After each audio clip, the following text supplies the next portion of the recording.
Sir మీరు బెంగుళూరులో November 4, 5వ తేదీలో అందుబాటులో ఉంటారని వింటున్నాం సార్. అవును. ఇప్పటివరకు చాలామంది న్యూమరాలజిస్టుల దగ్గరికి, ఆస్ట్రాలజిస్ట్ దగ్గరికి వెళ్ళి వాళ్ళు ఈ రింగ్స్, స్టోన్స్, ఇది అది అని చెప్పి వాళ్ళు ఆ సమస్యలకి పరిష్కారమే లేదు అని వాళ్ళకి వాళ్ళు డిసైడ్ అయిన తర్వాత మీరు ఖచ్చితంగా నా దగ్గరికి ఒక్కసారి రండి, ఆ సమస్యకి పరిష్కారం చూపిస్తాను అని 100% అష్యూరెన్స్ ఇస్తున్నారు సార్.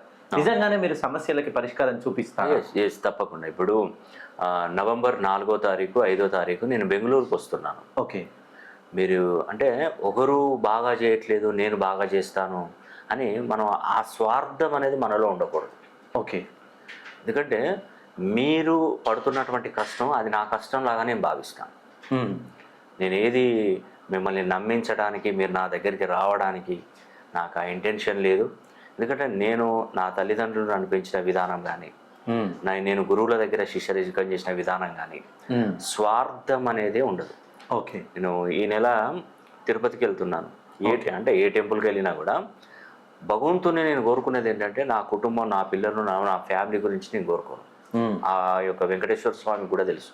ఓకే. నేను ఎప్పుడు వెళ్ళినా నేను ఇప్పటివరకు అయితే ఎవరికైతే కరెక్షన్ ఇచ్చారో, నన్ను నమ్ముకొని ఎవరైతే వచ్చారో వాళ్ళకు మంచి జరగాలి, బాగుపడే విధంగా అనుగ్రహం వాళ్ళకి ఇవ్వండి అని చెప్పేసి ఆ భగవంతుని నేను కోరుకుంటాను.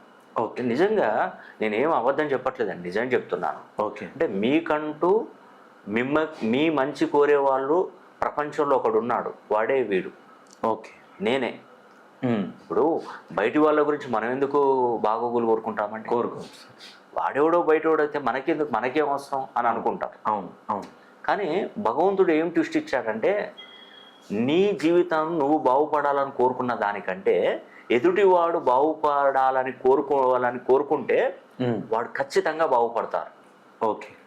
నేను కోరుకుంటాను, మీరు ఖచ్చితంగా బాగుపడతారు. ఓకే. అలా ప్రపంచంలో చాలా తక్కువ మంది ఉంటారు. అవును. ఈ నగ్న సత్యాన్ని తెలుసుకొని మనం ముందుకు వెళ్తే మన జీవితం మనకు అభివృద్ధిని చూపెడుతుంది. ఓకే. మీరు నమ్మండి, నమ్మకపోండి, నేను చేసేది చెప్పేది అక్షరాల నిజం. ఇది నా గురువులు 9 మంది గురువుల దగ్గరే నేను శిష్యరికం చేశాను. నా గురువులు నాకు బోధించినటువంటి విద్య, చూసేటువంటి పద్ధతులు, నేమాలజీ, గ్రాఫాలజీ, సిగ్నేచరాలజీ, ప్రొనాలజీ, Indian western numerology, Indian western astrology, ప్రశ్నాశాస్త్రం, హస్తరేఖలు, గవ్వలు, తాళపత్ర గ్రంథాలు, అన్ని పద్ధతుల ద్వారా కూడా చూస్తాను.